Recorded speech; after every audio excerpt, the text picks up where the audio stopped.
and I just got hooked. Yeah. I just started loving the students, and I taught English for a while. Yeah. And when I was teaching English, we started our own school newspaper. And so we took field trips, and then I transitioned from being an English teacher into an instructional coach, and then from an instructional coach to administration. Really cool. So What a neat path. I love that. Well, I want to talk a little bit about your time here because okay, on your website, this is called one of the best kept secrets in Knoxville. it is. Why is that? So I think it's the advantage here is that it's small enough that every student voice is heard. And so often just having the experience of working in larger schools, that's so essential now with our students, listening to what the students want to do and supporting that aspect. So I feel like we're small enough to embrace that and encourage them to make a career choice for them. Either they want to do college or they want to go into the industry. And I feel like we're so small, knit enough that we're able to hone in on some of those skills that may be lost or ostracized in a bigger school. So we have kids who come in very shy and timid, and by their junior year, they're leading their vice president of student government, and it's because the individualized attention they get.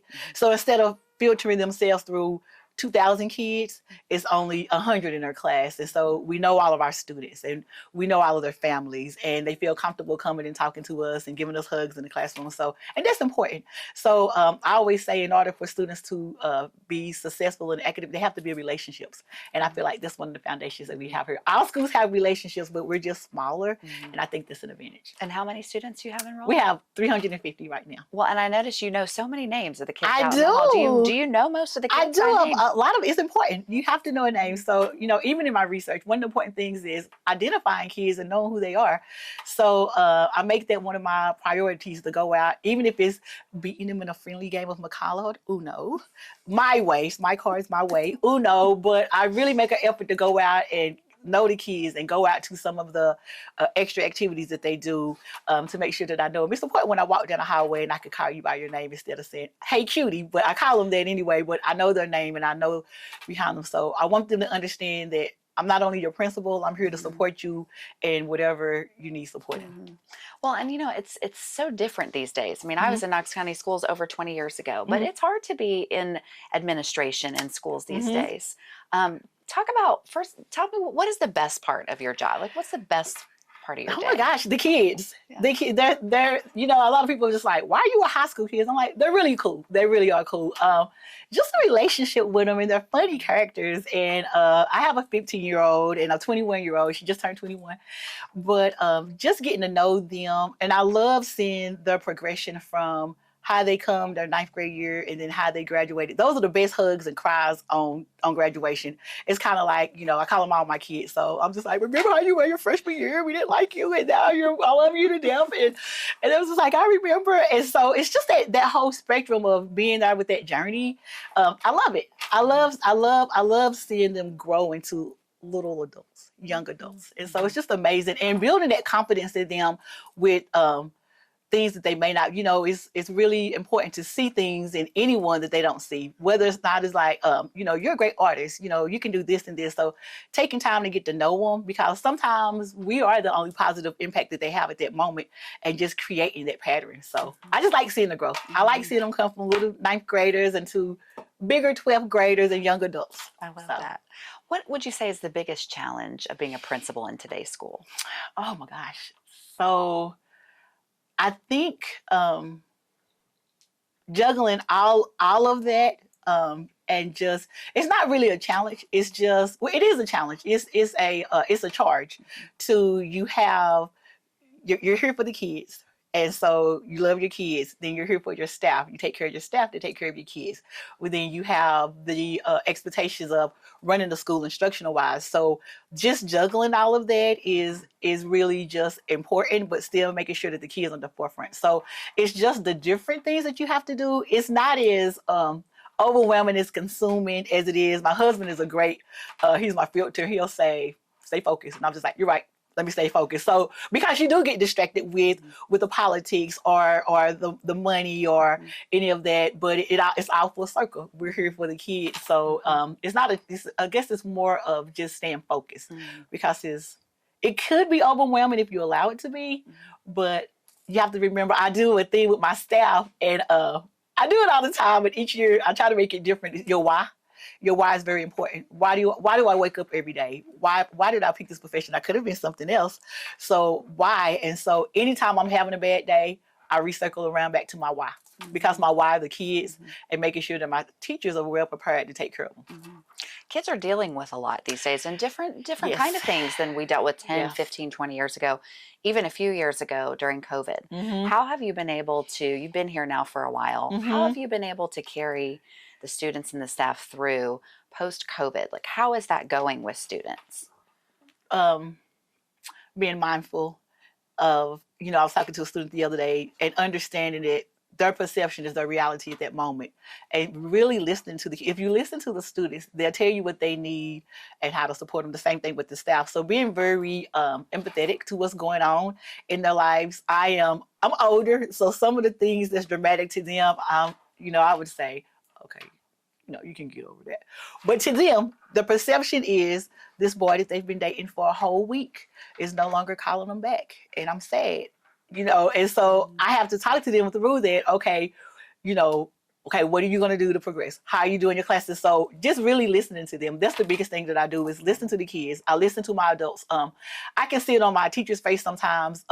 If you're having health issues or you're having problems at home, then the last thing I need to do is add an additional thing. So I'm very mindful of the temperature of my teachers and my students. I make it fun.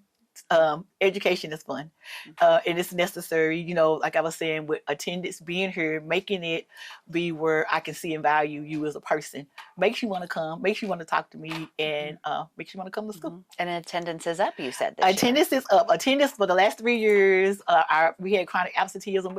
You don't want to miss a day at CMA. You just don't want to miss a day. We always have things going on. We have food trucks. We have initiatives going on. We have kids joining Scholar Bowls. We have quotes. The teachers are doing amazing with their lessons. So we really make it a fun learning environment that still nurtures that part that they have. Because we are unique school and we don't have sports or we don't have the extracurricular, we make it, we're very focused on making sure that they get that exposure as well, because that's important to making them well-rounded. It's not just about academics. You have to look at the whole child, which supports them in being successful. When it comes to the academics piece, back to COVID, that was such a wild time for Knox County schools. How have students been able to, are students kind of rebounding from that academically? Yes. How's that going in your school? So fortunately, the last of the COVID babies are kind of transitioning out. So just being very gentle when you incorporate things and being mindful of, that was a hard time for kids, not just understanding it, but the isolated portion of it. So you had some kids who were able to go to schools, you had some kids who were not able to go to school. So helping them get back into that social aspect of it is very important. So we do a lot of things to include them in social aspects, make them feel comfortable. We have a lot of resources and people who they can talk to when they start feeling those moments of isolation, and we build in things to help build the deficit there was a deficit. It was an academic deficit because you're looking at a TV screen or a Teams on a computer, and so you don't have that human interaction, which is important. And so just making sure that we just take it one step at a time to make sure that they have that. When it comes to mental health, do you have resources for that too? We do. We have college and career counselors. We have normal counselors. We have outside agencies that come in.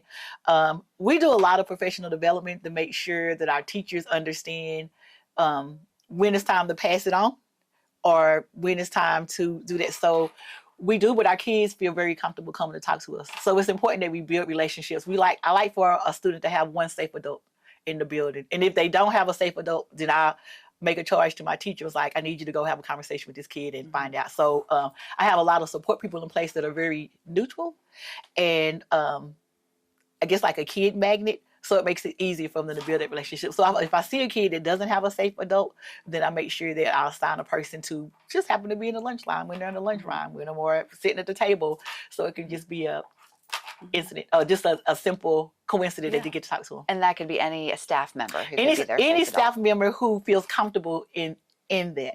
And so because I'm here for 3 years, I'm able to identify those staff members. Some of them are just naturally like that, but I think the cool thing about my staff is it's diverse enough with the personality that every kid in the building has a staff. They have a quirky staff that likes wearing overalls. Well, I can tell you which teacher like wearing overalls. Or I have a student that's really very um, maybe like a introvert. It doesn't like to talk a lot. Well, I have a staff member that's like that. So it's easy to match them up because my staff's personalities are so different that a student easily can find someone to mesh with. That's great. I'm Mm-hmm. sure that helps a lot. What Mm-hmm. about you have a unique campus because you share with Mississippi State, and you were talking about how the doors lock behind you. Yes. Aside from that, how do you keep your students safe throughout the school day, just from the outside world, I guess I should say?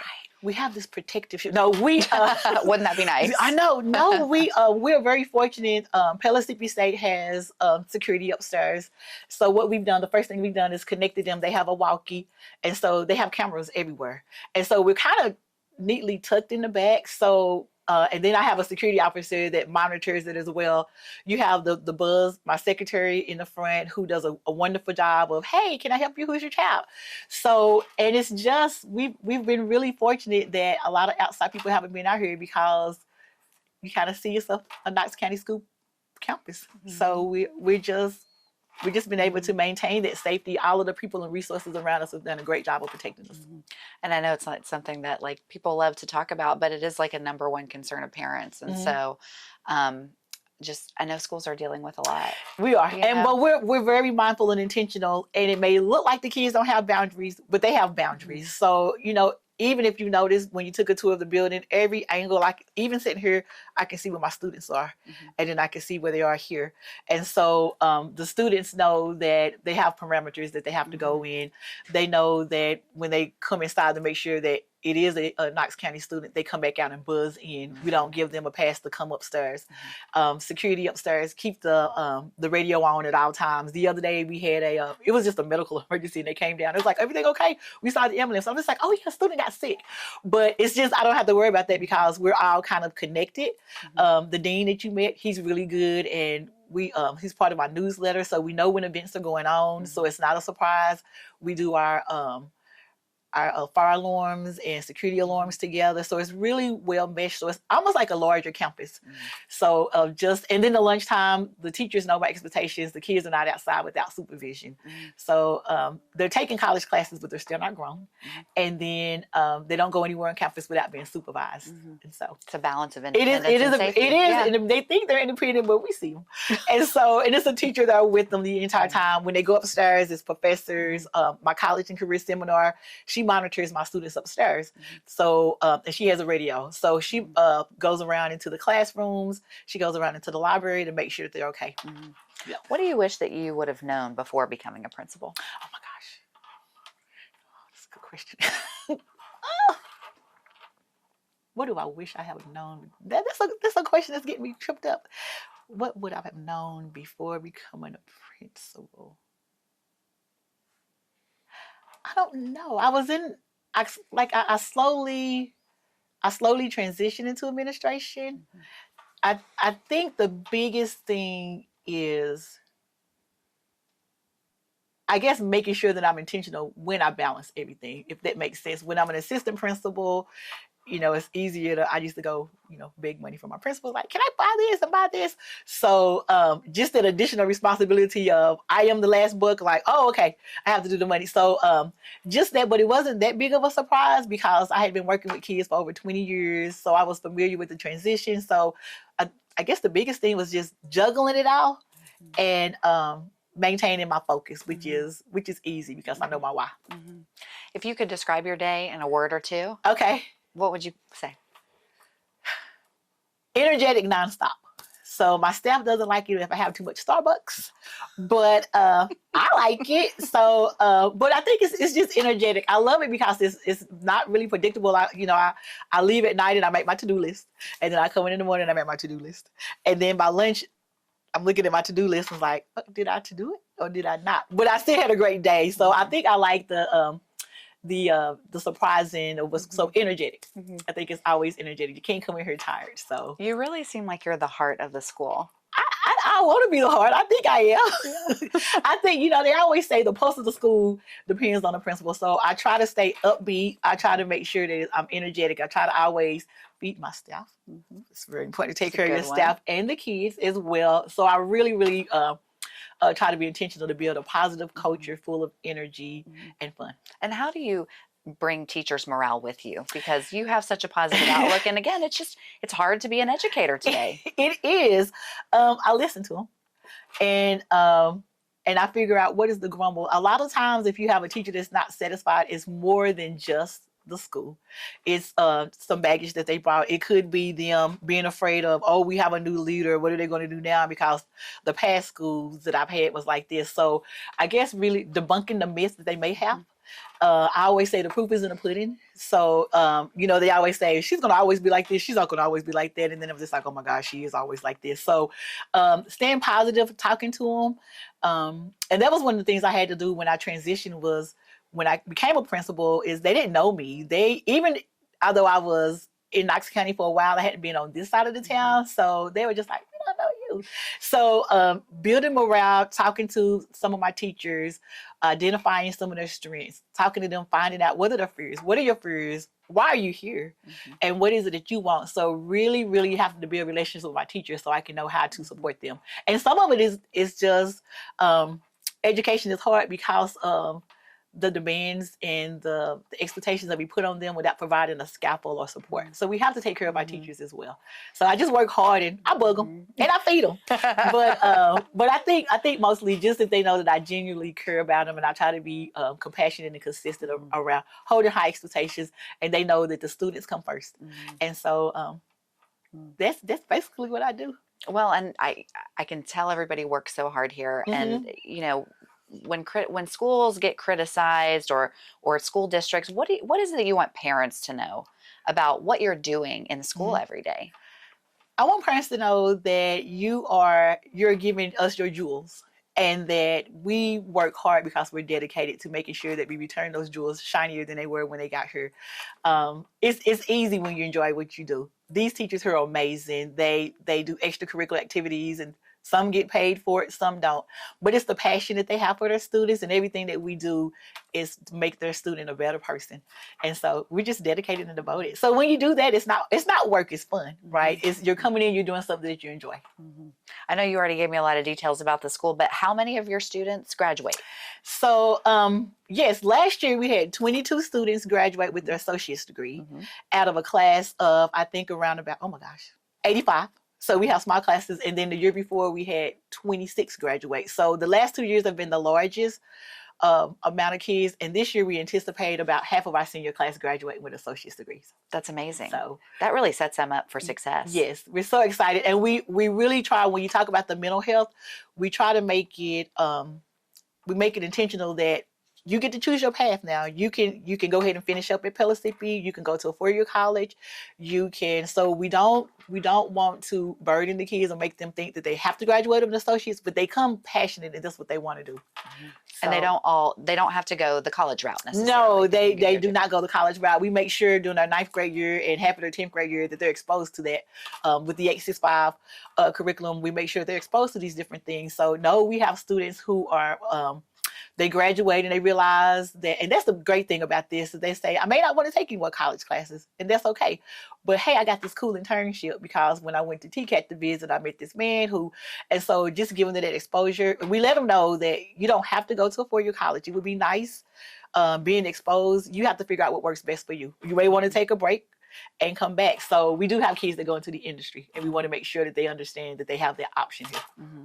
What's your vision for the school? What's your goals over the next, say, 5 years? Oh my gosh. Where would you like to see CMA? So beside a bigger building, plug on my let's see. Are you outgrowing the space? Yes, we are. Yeah. Yeah. We I think next year we'll probably be up to about, we have the last 3 years we've been having an incoming class of 125 students. So we anticipate another growing class of 125. I think just for my students to just sustain what they're doing, just making sure that we're when they leave here, they're competitive and they're good citizens when they go out. So my vision for CMA is just to continue to grow and not be the best kept secret, but be one of the best things that people can see when they come in here. And so I think that's going to happen with the expansion. It's going to happen naturally because our kids are graduating, they're going back into the community and they're becoming productive citizens. We have kids that's been enlisted in the military. Last week we had a student that was enlisted and came back and recruited. It was the coolest thing. He was like a celebrity because he was back as a recruiter in his uniform, and they were just like, oh. So making sure that we produce good citizens and continue with that. Want them to continue being scholars and growing to be scholars. How does that make you feel when you see a student like that come back or just be successful in life? It just confirms my why, right? It's just like, this is what I'm in it for, to see a student come and evolve into this young man where he came in his freshman year not really knowing what he wanted to do, which most freshmen are, and now pursuing a career, taking college classes, pursuing a career, and then coming back giving to us. So it just makes my heart happy. So yeah, it's just like, this is why I'm here. And I'll just, give them hugs and say, I know, this is why I'm here. So it's really great because it's always like at that time when it's a lot of, things going on in society or, a lot of deadlines. It's those little nuggets that continues to push on. And those are the nuggets that I tell my teacher important too. Hey, remember so-and-so just came back. And, even with your teacher, coming back, seeing that all of the passion and everything that you poured into the student has developed them into a better person. Not a replication of you. It's gonna be hard to be another Charlene in the world, but a better version of themselves. I leave the day every day when I do morning announcements. I always tell them you have to be the best version of you, and so just making sure that they're the best version of who they are. One more question, just personal. While I was stalking you, I see that you like creative writing and poetry. I do. You write poems? I do write poems, and I am currently writing a book. You are? About what? So Never Dim Your Light. It's an inspirational book talking about in a world full of just different things, how important it is to not dim your light. You are put on this earth for a purpose, and it's important for you to always keep that spark shining. It's okay to dim it every now and again, but don't lay in there. But we all have something to shine about. And so it's a book of aspirations talking about ways to overcome low self-esteem and what could you do to be a better person. What could you do to surround yourself around people to build your confidence and to never dim your light. And you use that personal passion with your students. I do. I really do, because it's important. It's important that everyone find something special in someone else. And if you can't find it, then I can find it. I can find it in a penny, on the floor, in a closet. There's always something special in everything. And so I do that with the kids. You cannot dim your light. You was here for a purpose, regardless.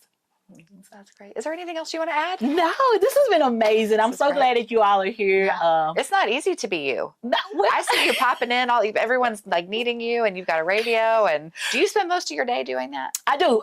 Yes, yeah. I do. You go and check on the teachers. You try to be in the classroom. I have to be in the classrooms. I think it's important.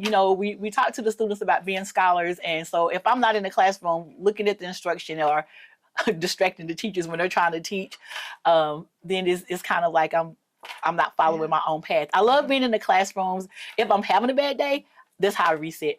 I go play cards with my kids. If it's one of those heavy days when it's just a tough day, I escape and I go find a kid. I go talk to a kid. I go in a classroom. I get engaged, and so it re-snaps my why. So, but I enjoy it. My attention span is short, so it's good. I love it. I love it.